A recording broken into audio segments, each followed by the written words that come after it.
Donc, on va voir notre première méthode de création d'ensemble, le bagging.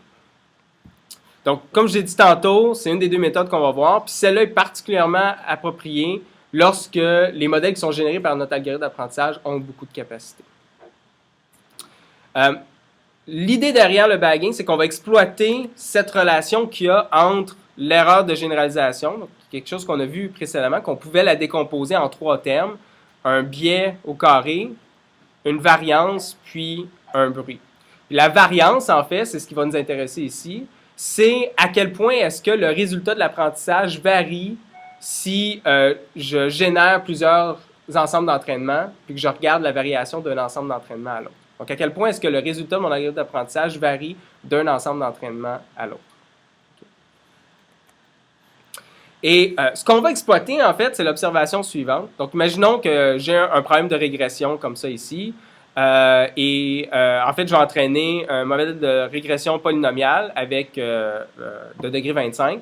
Puis, dans ce cas-ci, en fait, je n'ai pas beaucoup de données, j'ai juste 25 exemples aussi.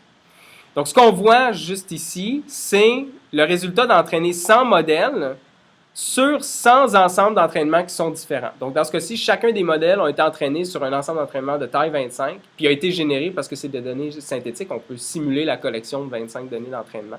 Mais c'est vraiment 25 exemples, ou plutôt 100 ensembles d'entraînement différents, chacun de taille 25, qui ont généré ces 100 courbes différentes-là, ces 100 modèles différents-là.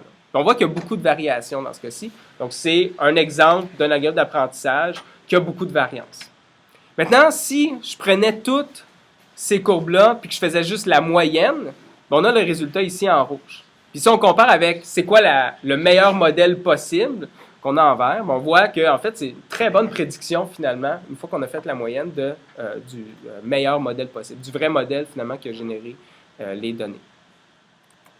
Donc, ce qu'on va essayer d'exploiter dans le bagging, c'est cette idée que la variance d'un ensemble de M modèles va être beaucoup plus petite que la variance individuelle de chacun des modèles. Donc, en réduisant la variance, on va réduire le surapprentissage et on devrait pouvoir mieux généraliser.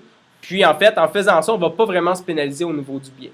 Donc, c'est presque une garantie, en fait, qu'on va obtenir des résultats qui, au moins, ne seront pas pires, puis possiblement vont être meilleurs. Là, le problème, c'est que, à part des données synthétiques, je ne peux pas générer plusieurs ensembles d'entraînement. En fait. Okay? Parce que c'est un processus qui est coûteux. Puis si j'entraîne un modèle, bien, je vais vouloir l'entraîner sur toutes mes données. Donc, l'idée derrière le bagging, c'est qu'on va, en fait, simuler cette collection de nouvelles données d'entraînement avec une procédure qu'on appelle la procédure Bootstrap. Donc, un ensemble de données Bootstrap, ça va nous permettre, à partir de nos données originales, de générer un nouvel ensemble d'entraînement, qu'on va dire un ensemble d'entraînement Bootstrap, qui va, d'une certaine façon, simuler, faire comme si on avait généré, en fait, des nouvelles données. Puis, la façon de faire ça, donc la procédure Bootstrap est décrite ici, c'est le pseudocode pour le générer. Donc, mon ensemble d'entraînement Bootstrap, je l'appelle D Bootstrap. Je l'initialise à l'ensemble vide. Donc, au début, il ne contient rien. Puis là, pendant N itérations, N, c'est le nombre d'exemples dans mon vrai ensemble d'entraînement.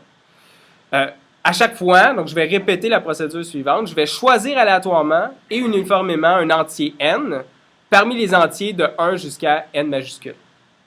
OK? Donc, je choisis un entier de 1 jusqu'au nombre d'exemples d'entraînement dans mon ensemble d'entraînement original. Ça, cet entier-là, je vais l'appeler N. Et la probabilité de choisir 1 ou 2 ou 3 ou ainsi de suite, ça va être la même. C'est ce qu'on va dire par choisir avec une distribution uniforme. Donc, ça va être finalement 1 sur N, la probabilité de choisir soit 1 ou 2 ou 3, ainsi de suite. Puis, je vais prendre, donc pour le N choisi, je vais prendre l'exemple d'entraînement dans mes données d'entraînement originales, puis je vais l'incorporer dans mon ensemble Bootstrap. Donc, je vais faire l'union entre l'ensemble Bootstrap actuel et un ensemble qui contient juste mon nouvel exemple que j'ai sélectionné. Puis, ça va devenir mon nouvel ensemble Bootstrap. Donc, à chaque fois, j'ajoute un exemple que j'ai tiré aléatoirement dans mon ensemble D. Et donc, je fais ça N fois, puis je retourne l'ensemble que ça m'aura généré, cette procédure de Bootstrap-là.